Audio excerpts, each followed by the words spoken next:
जय श्री हरि, जय श्री राम, जय श्री कृष्ण। तुमेव माता च पिता तुमेव, तुमेव बंधुश्च सखा तुमेव, तुमेव विद्या द्रविणं तुमेव, तुमेव सर्वमं देव देव। महाभारत के प्रमुख पात्र के प्रथम भाग में आप लोगों ने महाभारत के महानायक भगवान श्री कृष्ण के बारे में जो प्रसंग था उसका श्रवण किया।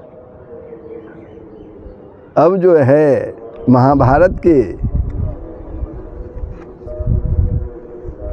दूसरे प्रमुख पात्र हैं, वह हैं भगवान वेद व्यास। उनके बारे में हम लोग श्रवण करेंगे। प्रभु आप लोगों से नम्र निवेदन है, यदि आपने वीडियो को सब्सक्राइब नहीं किया है तो अवश्य ही सब्सक्राइब कर देंगे, बेल आइकन को दबा देंगे, शेयर करेंगे, कमेंट करेंगे, लाइक करेंगे। जय श्री कृष्ण, जय श्री हरि। तो प्रसंग प्रारंभ होता है भगवान वेद व्यास।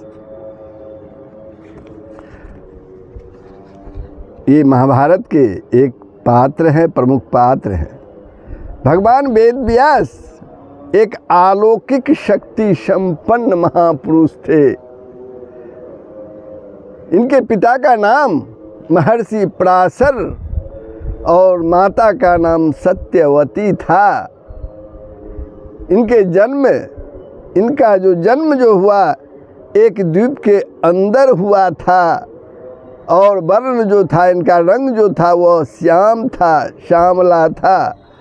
अतः इनका एक नाम कृष्णद्वैपायन भी है। कृष्णद्वैपायन भी इनका एक नाम है।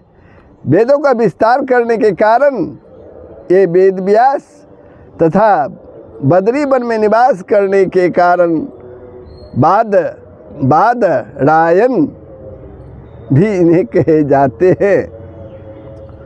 उन्होंने वेदों के विस्तार के साथ महाभारत, 18 महापुराणों तथा ब्रह्मसूत्र का भी प्रणयन किया। शास्त्रों की ऐसी मान्यता है कि भगवान ने स्वयं व्यास के रूप में अवतार लेकर वेदों का विस्तार किया। अतः व्यास जी की गणना भगवान के 24 अवतारों में ही की जाती है। व्यास जी की गणना भगवान के 24 अवतारों में की जाती है। व्यास स्मृति के नाम से इनके द्वारा प्रणीत एक स्मृति ग्रंथ भी है। एक स्मृति ग्रंथ भी है। भारतीय वाङ्मय एवं हिंदू संस्कृति व्यास जी की ऋणी है, कर्जदार है। संसार में जब तक हिंदू जाति एवं भारतीय संस्कृति जीवित है तब तक व्यास जी का नाम अमर रहेगा। इस धरती पर उनका नाम अमर रहेगा। व्यास जी त्रिकालदर्शी थे। जब पांडव एक चक्रा नगरी में निवास कर रहे थे तब व्यास जी उनसे मिलने आए।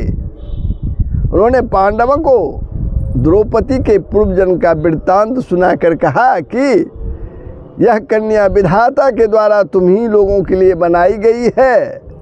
अतः तुम लोगों को द्रौपदी स्वयंवर में सम्मिलित होने के लिए अब पांचाल नगरी की ओर जाना चाहिए तुम लोगों को। महाराज द्रुपद को भी इन्होंने द्रौपदी के पूर्व जन्म की बात बताकर उन्हें द्रौपदी का 5 पांडवों से विवाह करने की प्रेरणा दी थी। महाराज युधिष्ठिर के राजसूय यज्ञ के अवसर पर व्यास जी अपने शिष्यों के साथ इंद्रप्रस्थ पधारे। वहाँ उन्होंने युधिष्ठिर को बताया कि आज से 13 वर्ष बाद क्षत्रियों का महासंहार होगा। उसमें दुर्योधन के विनाश में तुम ही निमित्त बनोगे, तुम लोग ही निमित्त बनोगे। पांडवों से कहा व्यास जी ने। पांडवों के वनवास काल में भी जब दुर्योधन दुशासन तथा शकुनी की सलाह से उन्हें मार डालने की योजना बना रहा था, तब व्यास जी ने अपनी दिव्य दृष्टि से उन्हें जान लिया कि क्या जान लिया, पांडवों को मारने की योजना जो दुर्योधन दुशासन और शकुनी के द्वारा बनाया जा रहा था, वो तो व्यास जी अपनी दिव्य दृष्टि से वो सारी बातें जान लिया। उन्होंने तत्काल पहुंचकर कौरवों को इस दुष्कृत्य से निवृत्त किया। उन्होंने धृतराष्ट्र को समझाते हुए कहा, तुमने जुए में पांडवों का सभी चीज़ छीनकर, सर्वस्व छीनकर और उन्हें वन भेजकर अच्छा नहीं किया तुम लोगों ने। दुरात्मा दुर्योधन पांडवों को मार डालना चाहता है। तुम अपने लाडले बेटे को इस काम से रोको। व्यास जी ने धृतराष्ट्र से कहा, अन्यथा इसे पांडवों के हाथ से मरने से कोई भी नहीं बचा पाएगा। पांडवों के हाथ से मरने के लिए से इन लोगों को, तुम्हारे पुत्रों को कोई नहीं बचा पाएगा, दुर्योधन आदि को कोई नहीं बचा पाएगा। भगवान व्यास जी ने संजय को दिव्य दृष्टि प्रदान की, जिससे युद्ध दर्शन के साथ उनमें भगवान के विश्व रूप एवं दिव्य चतुर्भुज रूप के दर्शन की भी योग्यता आ गई। किनमें? संजय में। उन्होंने कुरुक्षेत्र की युद्ध भूमि में भगवान श्री कृष्ण के मुखारविंद से निश्चित श्रीमद् भागवत गीता का श्रवण किया, जिसे अर्जुन के अतिरिक्त अन्य कोई नहीं सुन पाया। लेकिन संजय ने दिव्य दृष्टि जो वेद व्यास जी दिए थे उसके आधार पर वे सुन लिए। एक बार जब धृतराष्ट्र वन में रहते थे, तब महाराजा युधिष्ठिर अपनी परिवार सहित उनसे मिलने गए। व्यास जी भी वहां आए। धृतराष्ट्र ने उनसे जानना चाहा कि महाभारत के युद्ध में मारे गए वीरों की क्या गति हुई।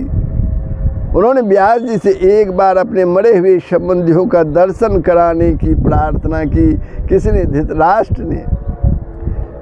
धृतराष्ट्र के प्रार्थना करने पर व्यास जी ने अपनी अलौकिक शक्ति के प्रभाव से गंगा जी में खड़े होकर युद्ध में मरे हुए वीरों का आह्वान किया और युधिष्ठिर, कुंती तथा धृतराष्ट्र के सभी संबंधियों का उन्होंने उन्हें दर्शन कराया।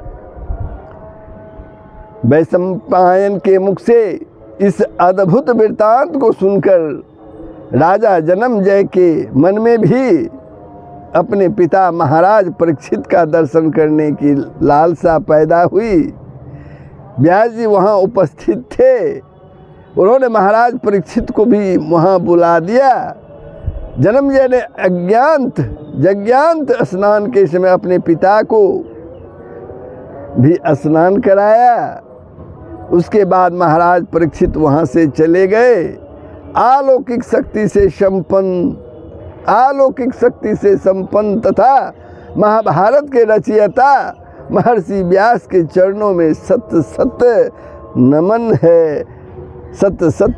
है।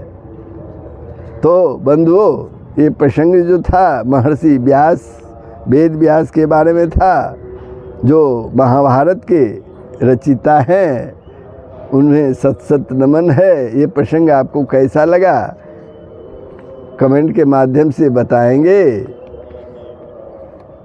शेयर करेंगे, लाइक करेंगे। जय श्री हरि, जय श्री कृष्ण, जय श्री राम। सबका कल्याण हो, पूरे विश्व का कल्याण हो, यही सनातन धर्म का मूल स्वर है। जय श्री राम, जय श्री कृष्ण।